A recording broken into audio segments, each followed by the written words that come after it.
No more OTPs and only biometrics and passkeys. దుబాయ్లో 2026లో కొత్తగా ఏ rules రాకబోతున్నాయి, ఏ rules update అవ్వబోతున్నాయి అన్న విషయాన్ని నేను మీకు ఈ వీడియోలో అయితే ఎక్స్ప్లెయిన్ చేస్తాను. వెంటనే సేవ్ చేసుకోండి, తెలియని వాళ్ళకి షేర్ చేయండి. నెంబర్ 1 వచ్చేసి షుగర్ ట్యాక్స్. షుగర్ డ్రింక్స్ మీద ఉన్న ఫ్లాట్ 50% ట్యాక్స్ని తీసేసి షుగర్ కాంటెంట్ బట్టి ట్యాక్స్ని అయితే అమలు చేయబోతున్నారు. సో హై షుగర్ కాంటెంట్ ఉంటే హై ట్యాక్స్ పడుతుంది, లో షుగర్ కాంటెంట్ ఉంటే లో ట్యాక్స్ పడుతుంది. Zero sugar drinks and artificial స్వీట్నర్స్ని అయితే వ్యాట్ నుంచి ఎగ్జామ్ చేసేసారు. సెకండ్ పాయింట్ వచ్చేసి ban on single use plastics.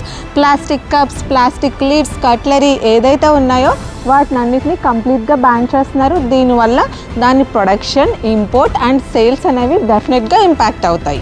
Third point వచ్చేసి mandatory e invoicing for your business. Paper invoicing సిస్టమ్ని కంప్లీట్గా తీసేసి డిజిటల్ అండ్ ఈ ఇన్వాయిసింగ్ సిస్టమ్ని అయితే బిజినెస్కి ఇంట్రడ్యూస్ చేయబోతున్నారు.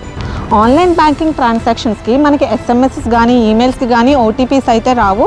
ఎందుకంటే కంప్లీట్గా biometrics and pass keys use చేసి ఆన్లైన్ ట్రాన్సాక్షన్స్ అయితే చేయాల్సి వస్తుంది. లాస్ట్ పాయింట్ వచ్చేసి ఇన్ఫ్లుయెన్సర్స్కి అండ్ కాంటెంట్ క్రియేటర్స్కి, అంటే నాలాంటి వాళ్ళకి అనమాట.